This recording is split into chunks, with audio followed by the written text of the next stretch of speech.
Adeo Ressi is the founder of the Founder Institute. It's a global network of startups and mentors that help entrepreneurs launch meaningful and enduring tech companies. How did I do there? A 5. A 5? Out of 5. 5. Oh, good. All right.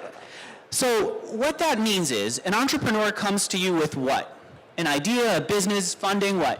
So we're in 70 cities, including Kuala Lumpur, and we have some representation from the Malaysian government in the front row. And in all those cities and all those countries around the world, people come to us, 36% female, average age of 34 and a half years old, usually with an idea, and that's it. So they might have been working in business, they might have been working as an engineer or in marketing. And often still working at a company when they come to you. Yeah, so I would add, not only do they have an idea, they usually have a day job as well. And we say to them, okay, we'll help you refine your idea and put all the components together to build a business while you keep your day job. And then usually about midway through the program or towards the end, they'll either quit or start to quit. And then go full-time on their project. Gotcha. Okay. All right. So remember how I said that when I come to an event like this, I come with a sense of mission? My understanding is, having talked to some of you here before we started and even earlier, that you do have a mission. If you do, get clear on what your mission, what your purpose is in this conversation, if you don't find a mission quickly, because I want to work over the next 20 minutes to make this really meaningful for you. And the only way I can do it is if you have a purpose, if you know what you're here for. All right? And we talked earlier to people in the audience who said that their mission was to come to launch to find investors, right? And you told me when I started calling on you when you were in the audience, you can make the introduction, you can start the conversation, but it takes something to make that conversation click and to make it lead to funding. What's that something? Well, so, you know, I think every idea and every person is different, right? So the first thing is a person going out and trying to raise money, you need to know what your own strengths and weaknesses are. And a lot of the process of going to ask for money is overcoming your weaknesses and focusing on your strengths. I know that sounds like very ethereal, but let me give you some tactile, simple examples. Most people are afraid to ask for money, all right? So how many people here have asked for money before? Just gone up to someone and been like, can I have your money? All right, so that's about half the room. How many people here enjoyed asking for money? That's one person. Are you okay? No, I'm teasing. Actually, that was a bad joke at your expense. In fact, that's, you know what that is, by the way? And it was a bad joke, but you know what you're raising your hand there is? That's a strength. So for a lot of people, being uncomfortable asking for money is a weakness that they need to overcome. For that, and what's your name? James? Oh crap, I can't hear for the life of me. Say it one more time. Jay. All right, for Jay, asking for money is a strength, right? So there are other strengths and weaknesses that people have when going to pitch. Another one, right? You're going to say the same thing over and over again. So, like, when I say over and over again, I mean like 100 times the same thing, right? How many people here, yeah, I would do this again. Some people can do that very easily. Like they can go to bed and like just wake up, be like, blah, blah, blah, blah. Like I could probably read what you wrote in my sleep, literally. So you're gonna have to get like that. And for some people, that's really easy to do. For other people, it's very hard. And they're just a long list of things that fall. You're saying if it's hard for us, we need to work on that. I can guarantee you that there's going to be components of fundraising that will be hard for some people and easy for others, for sure. But what makes someone especially good at raising that money? Well, as I said, it's really just working on your strengths and weaknesses in the process to the point where you're compensating So for what your are the weaknesses. strengths that we should be cultivating in ourselves to do Well, it? you know, I think you have inherent strengths and weaknesses. I don't think you can change who you are, right? Without, who's the psychotherapy ladies over there? Maybe with their help you can change. So I get someone in my program for 3.5 months, and my job is to make them the best that they can be, but it's not my job to change fundamentally who they are, right? So if you really don't like pitching, if you really don't like numbers, I'm not going to make you like pitching. I'm not going to make you like numbers, but that's a weakness that you're going to need to overcome to win. And so what I would say is like, what do you need to be good at? I would just say what you need to do is make sure that your weaknesses are compensated for when you're going out. So another thing is like people get nervous, for example, and investors and now I don't think I can make you less nervous of a person, right? I mean, I was never really that nervous of a person, but if you're inherently nervous and you go up to an investor and you're like, I really want to tell you about, they're going to read your nervousness as a sign of weakness, right? That maybe your business isn't that good or your idea is not that well polished. I see. So Adeo, what you would do in the Founder Institute is help people identify what their weaknesses are and then work with them to strengthen it. Well, work with them to compensate it through some other way. I see. So I would give an example, like if someone's really nervous, I would go to meetings with someone else who might not be, who would do the talking, for example, and you might be doing the listening. I would always recommend pitching an investor with 2 people anyway. If someone's really bad at numbers, yes, you need to know numbers because you're running a business, but we would encourage you to work with someone who has that strength in numbers to compensate with your weaknesses. Okay, all right. So if you were an entrepreneur here, like some of the people who we met earlier, and you wanted to meet investors here, what would you do? What would Adeo do? Well, I mean, okay, there's this little rope line in the front of the room, and I go up there, and I can assure you, having been up there, that pretty much everyone in front of that rope line is an investor, okay? I mean, I know most of them. You mean that VIP section that they have in the main room? Right. So your job is to get in the VIP section and meet as many of them as possible. There you go. How do you do it without looking like a jerk? I don't care. You don't care? No, I think it's awesome if you're like crafty and just work your way in. Okay. Like, you know, I'll tell you, okay, stupid parlor trick that's kind of obvious. But again, these are things that you probably are not comfortable doing, right? But Jay is. Right? Jay will do this. You may not, because Jay has that strength. Okay. Start talking to someone who's walking in the VIP section before they walk in the VIP section. And what do you say to them? Me. What do you say? I'm starting a shitty company. Let me tell you about it. I'm like, all right, la la la la la. Then the guard will look at my badge and be like, come on in, and be like, they're with me. And then you walk right in. There you go. You're in the VIP section. Done. Now you're sitting there. I mean, that's what I would do. Now you're sitting there, and it's basically all investors. So it's like a giant free-for-all of awesomeness for you. Just don't do shit out. So I'd sit next to someone and be like, wow, that company was really good. What do you think of them? I thought it was pretty good too. Oh, interesting. What's your name? My name's Bob. My name's Joe or Jay. I have a startup. Oh, you have a startup? I'm at a startup conference. That's exactly what I'm here to hear about. Tell me more. Yeah, well, I'm doing this, and this. That's interesting. Here's my card. Boom. Move your seat. Move your seat. Got the card, move your seat. And then we'll like, thanks a lot, I gotta go. Walk like next row. Sit down next to someone else. Wow, that pitch was really good. Yes, it was really good. What do? I run a startup. You run a startup? Rinse, wash, repeat. 30 people. Have it done by this afternoon. 30 names. There you go. Boom. All right, right on. That's what I would do. All right, I'm going to come by in the audience since this mic is transportable and get some more questions from you guys. Let me ask you this. It's a little weird if I'm sitting here all alone, though. No, it's not. You're comfortable walking into VIP section. I really don't care. I was teasing you. Thanks. So let me ask you this. a lot of the people who I'm going to be interviewing here today and tomorrow are investors and managers at accelerators. All of them give Suckers. startups money. You actually take money from startups, right? You charge Lots a of fee. money. Why would someone pay you to be a part of Founder Institute when Techstars and the others actually give money? No, that's a good question. I mean, so, and in fact, this is a question we deal with partners around the world, et cetera.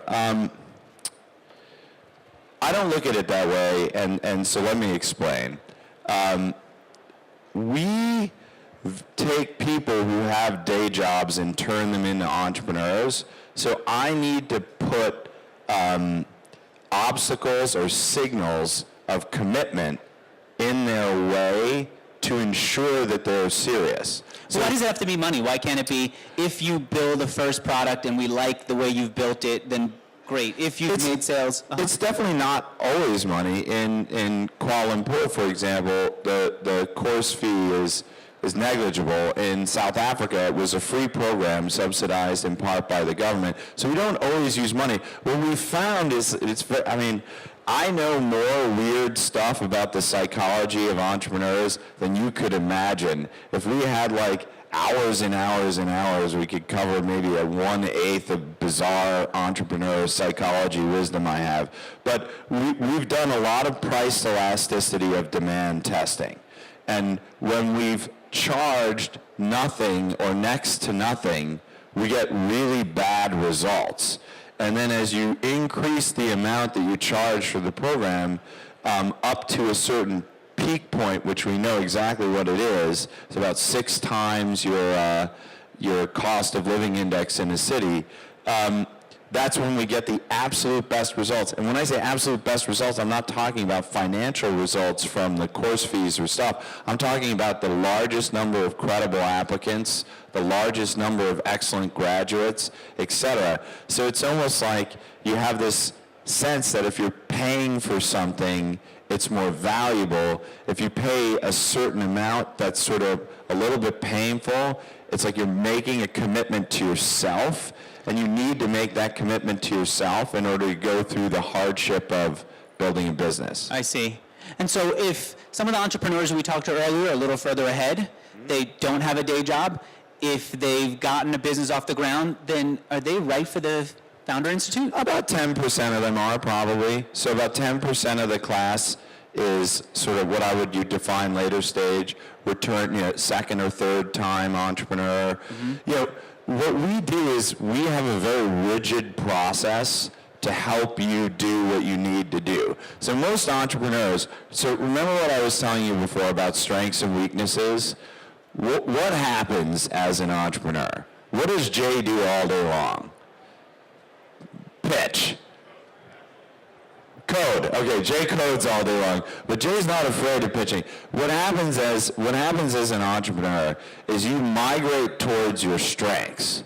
So you're always doing what you're strong at, and you're not doing what you're weak at, right? But a lot of times you need to do what you're weak at. You just don't like it, and you know you're bad at it.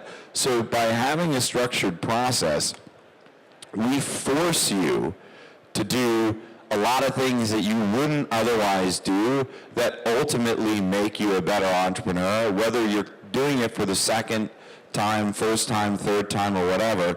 I mean, I have many seasoned entrepreneurs that have gone through the curriculum on their own just because it's a good mental exercise. I mean, after they've gone through the Founder Institute, they go through the stuff on their own. Well, no, I mean seasoned entrepreneurs who built businesses before, who've gone through the curriculum to build their next business. Okay. Yeah. What do you? I'm going to ask one last question and then get some questions from the audience. What do you look for in a mentor? Who's going to be a mentor in the program? Mainly CEOs. I would say, we have 3,000. So our scale is unprecedented. So we process about 3,000 people through the program, create about 1,000 companies a year, and look at like over 1,000 applications a month, sometimes more, in 70 cities, and we have 3,000 mentors. The average mentor is going to be a CEO. I'd say 90 to 95% of them are CEOs of fast-growing technology companies with less than 250 people. And the reason is, these are not teachers, these are role models, right? So you don't want to... Companies that are still active, entrepreneurs that are still doing what you want to be doing in a few years. Yeah, I mean, sometimes the 5 to 10% that are not CEOs were once CEOs and are now VCs or whatever else. Sometimes we journalists here and there.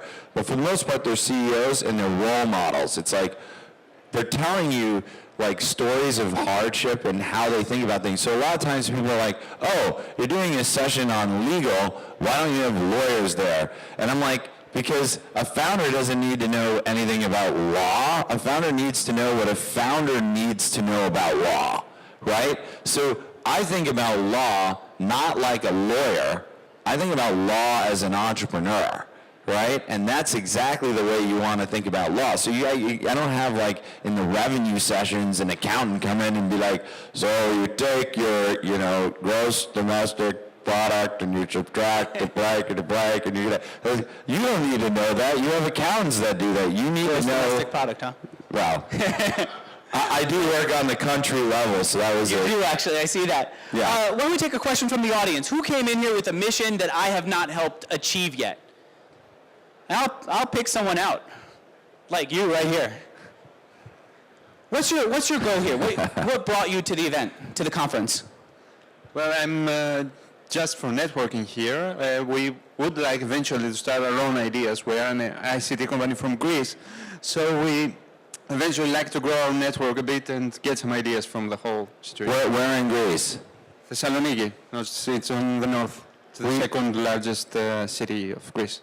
Yeah, we just opened a chapter in Athens. So before he has an idea, can he come to one of your meetings in Athens or in another city and get to know other entrepreneurs there? If he wants to network, can he start networking before he's ready to join? Yeah, we have tomorrow night here in Silicon Valley, if you're down in Palo Alto, we're going to have a gathering, maybe 50 to 70 idea stage entrepreneurs. More than welcome to come. It's on fi.co. Are you going to be in the area? You are. But we do them in every city around the world. We probably run, I don't know, somewhere around 2,000 to 3,000 free events per year for aspiring entrepreneurs to discuss their ideas and problems they're facing. We do ideation workshops, pitch workshops, Startup Founder 101, what's it like to quit your day job and start a company, everything you can imagine to help. All right. There you go. You have a question? Yeah, what is it? So I'm trying to get a better sense of how to approach a pitch when you're approaching an angel, for example. And there's a lot of things that you want to talk about, whether it's the problem, your particular solution, the team, business model, all that kind of thing. Is there certain aspects that you would focus on earlier, or is there certain things that angels are looking for? Yeah, so what do you talk about with an angel investor? What gets them interested? So I'm going to, this is like, that question is a great question, and it's also a horribly bad question, because it indicates like how misperceived you are about, and how everyone is about, when you're developing a relationship with an angel investor is like, what is it most like? It's like developing a relationship, period, right?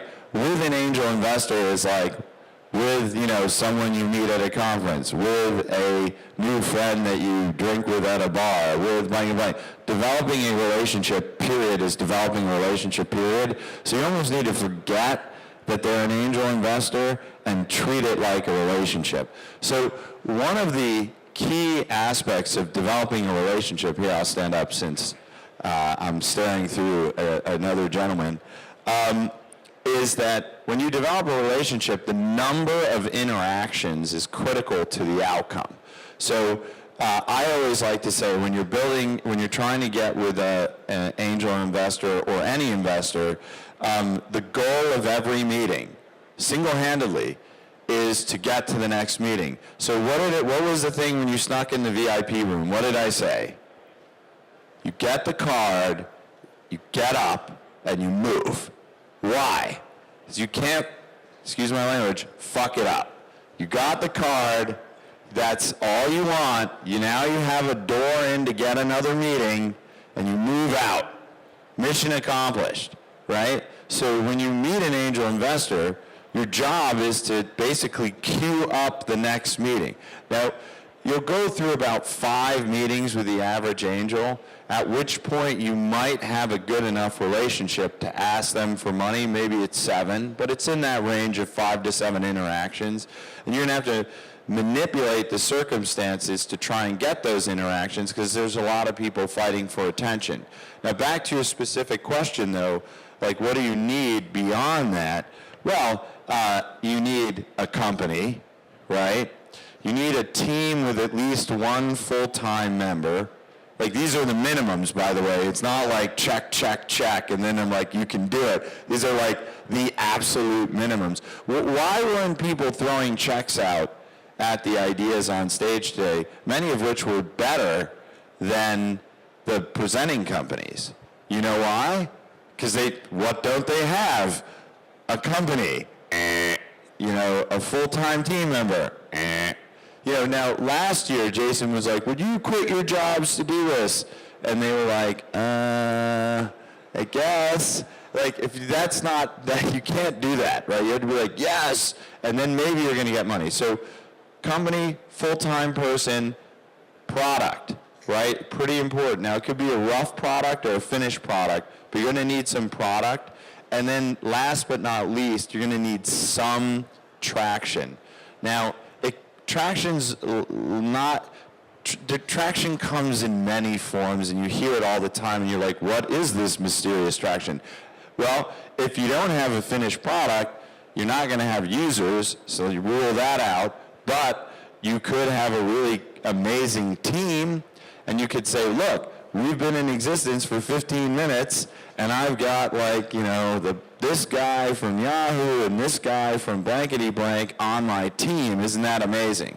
So there's a lot of ways beyond just users and sales and contracts that you can get traction. Team, vendors, like look at my amazing law firm, or I have a partner with Cisco. What? We're out of town. Out of time. Oh, talent. Let me ask you this: if people want to follow up with you, is there an email address where they can email you? Yeah. What is it? I said I'm not shy. It's very easy, but you're all going to screw it up because it's too easy. It's a@fi.co.